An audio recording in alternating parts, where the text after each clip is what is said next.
Estamos en presencia del contador que nos va a ampliar acerca de la situación actual de los salarios. Un trabajo muy grande que tienen que hacer los profesionales para tratar de acompañar, por una parte, la subida de la inflación, por otra parte, la del salario. Así que le estamos dando la bienvenida. Claro, exacto. En el espacio Fundar, como es habitual, está presente con nosotros Javier Cófano para hablar de un tema bastante polémico. Javier, bienvenido. Buenas tardes. Bueno, muchas gracias. Como siempre, agradecido por la invitación y por hablar de estos temas, digamos, que importan a mucha gente. Vamos a describir sintéticamente la situación actual y qué es lo que se espera, cuándo puede llegar a solucionarse todo esto. Bueno, nosotros, digamos, estamos viendo una recesión muy fuerte. Ustedes lo han comentado, las caídas de venta en muchos sectores como electrodomésticos, automóviles, superan el 30% en lo que va del año. Y esto está indicando, entre otras cosas, que no hay capacidad de compra, es decir, tenemos hoy los salarios reales muy deprimidos. Yo traje un pequeño gráfico para mostrar en unidades o en números índices cómo ha evolucionado el salario real en estos últimos años. Para ver, y este estudio que hace una consultora de Capital Federal es interesante porque no lo refiere, digamos, a dólares, sino simplemente a números índices tomando como base 100 el año 2015. Lo que podríamos decir, lo que en el 2015 con el promedio de salarios se compraban 100 unidades, hoy se compran en promedio 76. Esto evidencia que ha habido una caída permanente del 2015 hasta la fecha del salario real con algunos repuntes, pero siempre perdiendo poder adquisitivo. Si uno va al salario privado registrado, está en 81, si va al público en 75, si va al informal en 64. ¿Qué quiere decir? Que ese 76 es un promedio de distintos salarios y quien más ha perdido naturalmente es el salario no registrado, es decir, el salario informal es lo que más ha caído. Ahora, todos estos datos son a diciembre del 2023.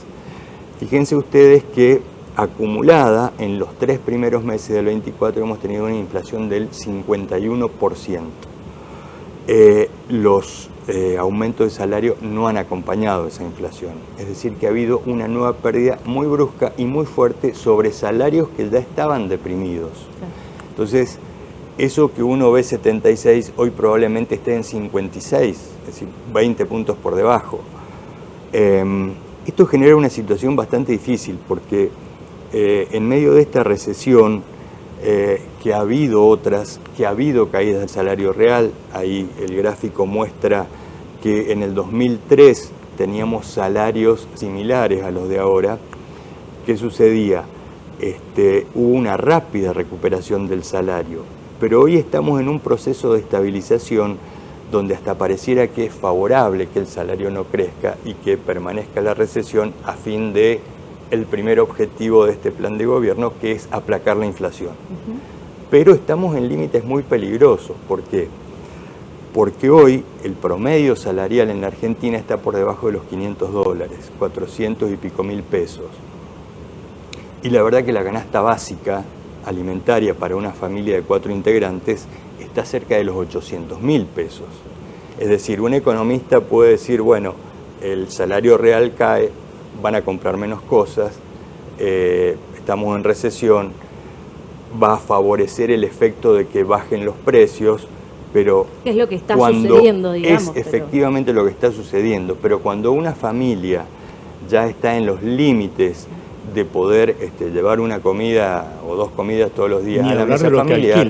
Ni hablar de los que alquilen. No, por supuesto, digamos, esa canasta básica de 800.000 pesos es básica, digamos, es alimentación, vestimenta, transporte muy reducido. Entonces, esto es lo que pone de alguna manera en cuestionamiento este plan económico, es la resistencia de las personas hasta ver cuánto se puede tolerar este ajuste, porque los incrementos de salario real normalmente han venido después que comience el proceso de crecimiento. Claro. Es decir, una vez que esté sancionada esta nueva ley, que genere incentivos a tomar trabajo, a liberalizar algunos mercados, etc. Una vez que se despejen las incógnitas económicas sobre cómo se va a manejar la política cambiaria y puedan ingresar dólares y salir dólares y entrar importaciones y salir exportaciones, una vez que se flexibilice el mercado laboral, una vez que... Pero bueno, todo esto está pendiente, entonces no hay ningún incentivo hoy, digamos, no hay ningún motor de la economía que nos lleve a algún tipo de crecimiento. Claro, es esto, ¿no? ¿Qué pasa en el mientras tanto hasta que todo esto mejore y también cuánto va a ser el tiempo que la gente lo va a tener que soportar? Exactamente, yo creo que esa es la gran pregunta. Uno espera, digamos, que si el ritmo de baja de la inflación continúa en estos términos, bueno, se aprueban estas leyes y empieza a aparecer el crédito. Hacia mediados de año uno podría pensar que se va a revertir la tendencia, es decir, que los convenios, las nuevas paritarias puedan empezar a otorgar aumentos que superen la inflación del mes y por lo tanto recuperen poder adquisitivo para el salario, porque si hoy se otorgan aumentos de acuerdo a la inflación, ha habido una gran pérdida que eso no lo recupera, es decir, deja la situación tal como estaba. Justo hablando de paritarias, que es cuando las cámaras empresariales y los sindicatos se ponen de acuerdo en los montos. La parte empresarial siempre insiste con aumentos no remunerativos y los sindicatos proponen que la mayor parte sea remunerativo. Para aclarar esa diferencia remunerativo y no remunerativo, ¿cómo se puede traducir este problema? Bueno, ese por ahí también es un problema de las crisis argentinas que traen estos remedios parciales, claro, pero que luego complican. Los incrementos no remunerativos son esos bonos o sumas fijas de 60.000 pesos que se especifica que son o por única vez, pero se deja claramente establecido que son no remunerativos, así que no integran el salario computable para cargas sociales, cargas jubilatorias. Entonces, la patronal se ahorra la contribución y el empleado se ahorra el aporte. Pero ¿qué es lo que sucede?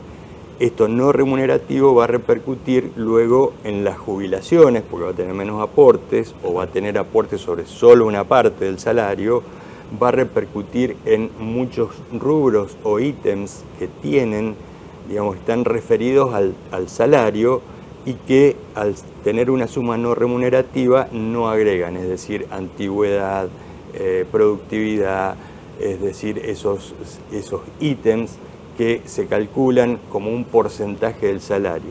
Como esa suma es no remunerativa, queda fuera del salario sobre el que se calculan estas cosas. Por supuesto, en tiempos de emergencia es como que cada uno quiere... Sí, digamos, ayuda cuando llega. Claro, digamos, ayuda, pero terminan siendo negativos porque terminan quedando, entonces los básicos quedan achicados de alguna manera y todo esto queda ahí incorporado como una cosa que, digamos, mejora relativamente porque al poco tiempo la inflación también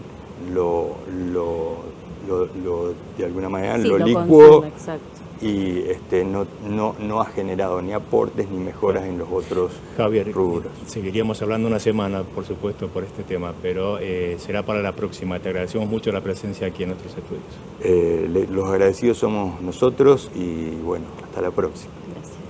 El contador Javier Cófano en Fundar.